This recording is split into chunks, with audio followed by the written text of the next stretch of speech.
Our goal is to make government services easily accessible to all Kenyans, ensuring convenience and allowing them to access services from comfort of their homes. The bottom-up economic transformation agenda also advocates for a fit-for-purpose public service that is more people-centered. Towards this end, we launched the Customer Service Excellence Training Framework in collaboration with the Kenya School of Government. I'm the one who challenged Huduma Kenya and Kenya School of Government to come up with this. Because why do people come to the Huduma Centres?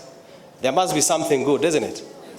Why can't we replicate that goodness to the rest of the public service? So that you can smile when you're going to a land's office. Or you can smile while you're going to a police station.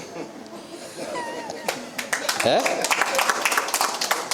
And you can walk out smiling after visiting those offices. Yeah? The training framework aims to replicate the Huduma Kenya service excellence culture across the entire public service. The implementation training framework will result in a more people-centered public service that is aligned with its citizens' demand for high-quality services. I urge all ministries, counties, departments, and agencies to attend the Customer Service Excellence Training, which is now offered at the Kenya School of Government, and be certified in the Huduma Kenya Customer Service Excellence Quality Standard offered by Huduma Kenya. As I conclude,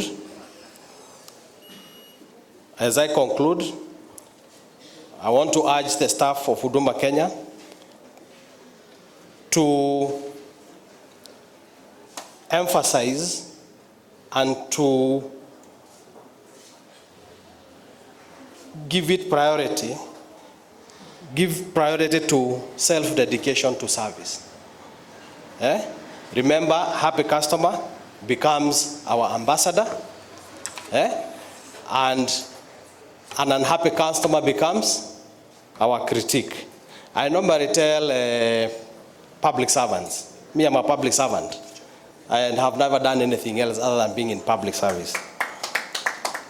And I was in a department that really deals with the people on a daily basis. That's what the DCC here does, on a daily basis. And my belief is that if I serve 10 customers well, they will go blessing me, isn't it? They will go blessing me. They will say, we got a good person. He has assisted us. That is a good person. And they will go telling others, you have this problem, go and see so and so. Those are blessings. If you don't serve them well, they go cursing you. Iyo mtu ni bure, iyo mtu hajanisaidia, iyo mtu asijue anafanya nini hiyo. Do you want to be blessed or do you want to be cursed? You want to be blessed. So therefore, because you've decided to be in this space of public service, then make sure that you serve them well so that you can get those blessings. So far, we have done well, and hence the reason why other organizations want to partner with us. I encourage you to keep up the hard work, embrace innovation, and continue making a positive impact on the lives of citizens. I also want to say that Huduma has not been entrenched in law. And you know, Huduma, when it started in 2013, it was started on a basis of a gazette notice that was done by the government. And because of this, we have developed a policy on one-stop shop, and we have also developed a bill that is going to support this. And we are soon processing this through cabinet so that now Huduma can be entrenched in law, and Huduma from then on will be able to employ staff on permanent basis, because what we do, we get staff from other departments. We don't have our own staff. The few that we get them on is it short contracts, which look like internship, kind of, because even the amount of money that they are paid is not commensurate to the work that they are doing. So once we entrench this in law, then we'll be able now to employ our own staff and pay them accordingly. I extend my sincere appreciation to the Kenya Institute of Supplies Management and Huduma Kenya teams for their tireless effort in ensuring the successful rollout of this partnership. And I want to also take this opportunity to say that I have had a very long relationship with KISIM since the days I was in Treasury. And I was telling the representative of the chair and the CEO and the council members that as a government, we have deliberately decided to support professional organizations, and there are many. Yeah? KISIM, ISPAC, Institute of Human Relations Management, the ones for engineers, the ones for surveyors. We are working with all of them because we believe that if professional institutions are able to rein on their members in terms of discipline, in terms of being professional, then a lot of the issues that we are having in the public service and even in the private sector, the incidences will go down. And as you know, procurement is a very critical function in any organization, either public or private. Very critical, because it is from there that we ensure that there is prudence in terms of utilization of resources. Okay? So if procurement goes wrong, the institution will suffer. Yeah?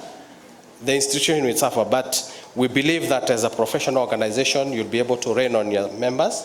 And now that you have given them a reach in these centers that you're going to operate in, then you should be able to be more closer to them.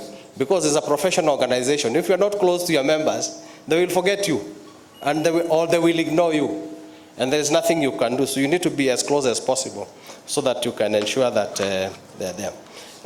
So I want to take this opportunity to also say that we are getting some resources next financial year. We'll discuss with the CEO here, Susan. We'll make sure we renovate this space to make it better so that the working environment for the staff can be better and members of the public can also get service in a very friendly environment that will encourage them even to come even more. Thank you very much, and congratulations once more to KISIM and Huduma Kenya. Thank you. It is with great pleasure to join you today as we mark yet another milestone in enhancing service delivery for Kenyans. Today, we celebrate a partnership that truly embodies our shared commitment to efficiency, accountability, and citizen-centric in public service. The deployment of Kenya Institute of Supplies Management services in 10 Huduma Centres not only reaffirms our commitment to bring services closer to our citizens, but also increases convenience for our supply chain practitioners who up today had to travel to Nairobi to access KISIM services. Let me take this opportunity to congratulate Huduma Kenya and KISIM on this great milestone. We urge KISIM to take advantage of the partnership and deploy its services in the 58 Huduma Centres. This shall eliminate the need for supply chain practitioners to traverse counties in search of the KISIM services. And as we have heard, we are using the universal agent to give this service, and therefore it will be at zero cost if you deploy in the 58 counties, in the 58 centers that we have. A key enabler of this partnership is our universal agent, a Huduma Kenya staff trained to offer multiple services on behalf of a ministry, department, and agency. I visited Singapore with the head of public service, and we found that a service center like this one, they call them service centers there, is only manned by 5 officers who are able to offer all government services. And I think that is the direction that we need to take because we are getting more and more Huduma centers, but I don't think we are going to get enough staff if each one of them is to handle one desk. The universal agent is a great innovation by Huduma Kenya and is aimed at solving the issue of service deployment in our platforms. The agent shall complement the government's digital agenda by assisting the digitally disadvantaged to access online services. I want to take this opportunity to urge ministries, departments, and agencies, and even counties who have not deployed their services in the one-stop shop to take advantage of our universal agents and deploy their services across the 58 centers. Ladies and gentlemen, Huduma Kenya is rolling out sub-county and constituency Huduma Centres across the country. This is in line with the bottom-up transformation agenda and the Kenya Vision 2030. In the Kenya Vision 2030, we pledge to have each constituency have a Huduma Centre. And we have 290 constituencies. So we still have a lot of work to do to make sure that we get this. But we are happy to say that we are partnering with the MPs with the funds that they get through the CDF, and some of them have started constructing centers which we are going to open very soon.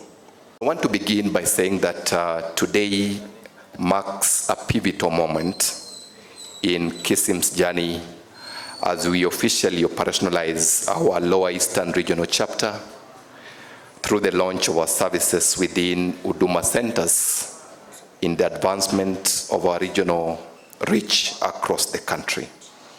This launch is not merely an expansion of our service delivery points, but it is a culmination of dedicated efforts and a deep understanding of the needs, PS, of our over 25,000 members and the wider supply chain profession. This launch is anchored on the KISIM Regional Chapters policy, which was approved by the KISIM Council in 2024 and has been emulated as a matter of best practice in service delivery for the benefit of KISIM members and the people of Kenya. Ladies and gentlemen, we started this conversation with my colleague, the CEO of Huduma Kenya, less than a month ago, and today we are happy to be here to make this a reality. Indeed, it is testament of our commitment to service delivery, and we sincerely thank both our teams who have worked very hard and in a short time, in a coordinated manner, culminating to the success of this day. This launch is a direct response to the evolving need of our members and stakeholders who require seamless access to our services, regardless of where they are situated. The journey to launching our regional chapters and leveraging on Huduma Center platforms did not just start overnight. It is rooted on a very meticulous work of the KISIM Council, whose resolution laid the foundation for the strategic direction we are advancing today. The Institute's unwavering focus on streamlining registration processes, enhancing service delivery, and ensuring compliance with the professional standards has been instrumental in shaping our approach. I therefore thank the KISIM Council for the strategic direction and the leadership for this milestone. I also thank most sincerely the government of Kenya for the continued support. PS Mr. Gathesha, we thank you for honoring our invitation and for the continued support to professional bodies. What we require as professional bodies is an enabling environment, strengthened institutional capacity, and legislative empowerment to deliver on our respective mandates for the progress of this country. And we appreciate, PS, your support and convey our gratitude to the extended government family for the continued support. To this end, I wish to encourage members of KISIM who are present here to continue supporting their profession by ensuring that they remain in good standing, they contribute to the socio-economic progress of Kenya, and they adhere to the ethical requirements in line with the code of conduct that guides their conduct as is expected. Operationalizing the regional chapters and leveraging on Huduma Centres platform in the delivery of our services reflects our understanding that accessibility is not just a convenience, it is a necessity for professional growth and development. Furthermore, this initiative aligns perfectly with our broader vision of promoting excellence in supply chain management By making our services more accessible, we are enabling more professionals to access the resources and support their need to excel in their service. The launch today, therefore, is a significant milestone, but it is also a stepping stone towards further improvements and innovations. We remain committed to continuously enhancing our services and ensuring that KISIM remains at the forefront of professional development in the supply chain sector. As I conclude, ladies and gentlemen, I wish to state that the KISIM management will work closely with Huduma Kenya Secretariat for the sustainable operations and delivery of the services within the centers. We will abide as much as possible with the governing guidelines, and we will facilitate our officers to discharge their duties while at the centers with utmost professionalism and integrity. We are grateful this week. We have trained the universal staff of Huduma Centres on our products and services. This will not only bolster our numbers in service delivery, but will also enhance the work that we do as we make progress for the socio-economic development of the Republic of Kenya. Finally, I urge all our stakeholders to embrace this new chapter and frontier for service delivery with enthusiasm and determination, working together to build an impactful and more vibrant supply chain management profession in Kenya. We are encouraging more MDAs to onboard their services in our Huduma Centers, because that is the only way to make services reach mwananchi. Our chief guest, we also realize that we've been partnering with NGCDF to construct more Huduma Centers that will even offer opportunities for KISIM even to decentralize further. Last year, we managed to roll out new Huduma Centers. Actually, beginning of this financial year, we were able to roll out Huduma Centers, where we opened a new Huduma Center in Katwana, Mara, Marimanti, Gatundu North, Kamwangi, and recently our last baby is the Ojola in Kisumu West, which we opened hardly a month ago. We are also looking forward to operationalize new Huduma Centers. We've already requested for funds in our supplementary because the centers are ready. We just have to operationalize them. And if we get these funds, we will be operationalizing Mwea Huduma Center, Sotik, Tiati, Turkana West, and Mogosho. All these are centers that we look forward to operationalize over and above others that are either under constructions or we are in the plan of constructing, including the new ones that will be breaking ground next week. This include the 5 Huduma Centers, Yata, Ganze, Kaloleni, Malindi, Ekolomani, and Maua. These are platforms that once they are ready, KISIM can come on board. Huduma Kenya, in collaboration with the ministry departments, agencies, has also started a very, very important process, which you are the one who actually rolled out and told us to do. This is the business process reengineering. When we were working, trying to see the desk, one of the services was said to be offered within a month. And we are saying a month is too long.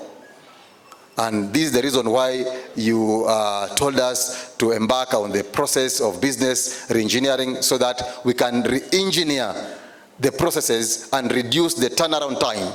And one of the departments that we've already held a meeting and set the committee is the DCI.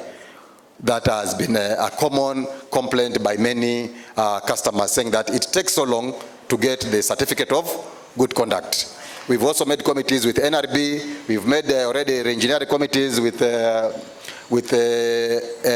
CRS and many other departments that have already come, and we started the committees and the process is on. We expect by the end of this financial year, reports will be rendered, which will be implemented to ensure that we reduce the turnaround time for service delivery so that Kenyans can quickly and get their services without having to wait longer than it is now.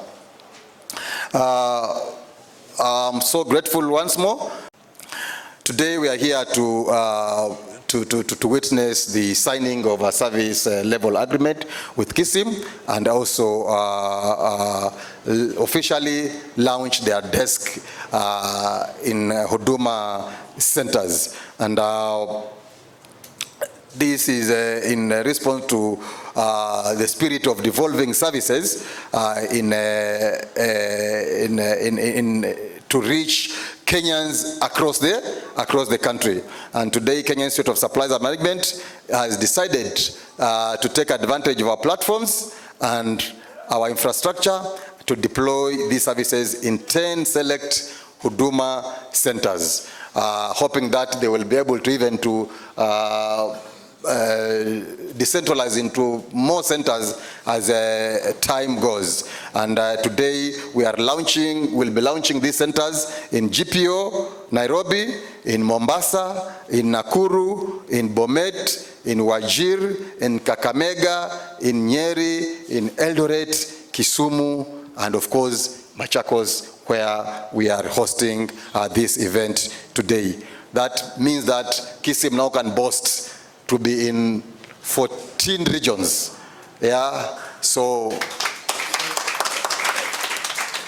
this is the spirit that we want to encourage the other institutes to be able to come on board. Bwana PS, the very, very important thing to note is that KISIM is coming on to utilize our innovative model of Huduma Universal Agent, which you have continuously encouraged to that MDAs should take advantage of that. So the Universal Agent Service Delivery Model basically leverages Huduma Kenya's platforms and services and infrastructure and personnel. And this model basically is the use of the staff of Huduma to offer services on behalf of MDAs. As we speak, our universal agents have been adequately trained on the services of KISIM, and they are ready to offer services on behalf of KISIM.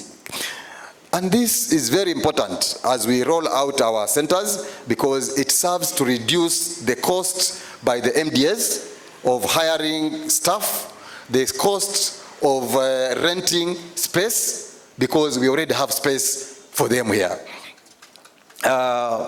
Department and agencies will eliminate even the need to have to roll out offices across the country. It also enables Huduma Kenya to optimize our space, because as we move on Bwana PS, we are gonna even invite more other institutions to come, and this is a clarion call to all the other professional institutes to come on board Huduma platform. We can have our universal agents offer services for KISIM, the same can offer services for ECPAC, the same can offer services for Engineers Board, because as we expand to the regions, even the number of customers per desk will reduce. So the only way to utilize services per one officer is to ensure that several agencies are served by one officer. And that is where we are moving as we establish a center in every sub-county or in every constituency, as per the policy that you've guided, the strategy you've guided, that to expand to the regional, to the lower levels of constituencies. This partnership will see the deployment of a minimum of 4 services, but I'm looking at them as many because there's membership application, renewals, upgrades, license of application, member inquiry, and so many that the CEO will be able to indicate the number of services that will be offered here. But that one will add to the number of services offered in our Huduma Center to 136. And since 2013, Chief Guest, Huduma Kenya has been able to operationalize different platforms, being 4 of them in number. And today we talk of the 58 Huduma centers across the country. We also have our innovative Huduma Kenya Contact and Telecounseling Center, where through the prefix 191, the whole of Kenya can get to be supported on any government inquiry that they may want. This is a courtesy of your support, our peers. Our innovative Huduma Mashinani outreach is our third platform, where we've been able to reach Kenyans in the remotest areas where the Huduma Center follows the people, because we realize some people may not be able to have the resources to come to the center. We also have our fourth platform, which is the Huduma Online and the Huduma Mobile platforms. This is through our website, where you can access all our service MDAs, charters in that. So you want to know the service you get, log into our website, you'll be able to see that. So these are the four platforms that we are saying KISIM will be able to take advantage as they come on board. Your clarion call has been excellent service delivery, and our chief guest, we want to say that this has continued to be the also commitment of every person in Huduma Kenya, and excellent customer service experience is what has established Huduma Kenya as the trusted face of government today. It has been able to win the hearts of all Kenyans, and even recognized locally and even internationally.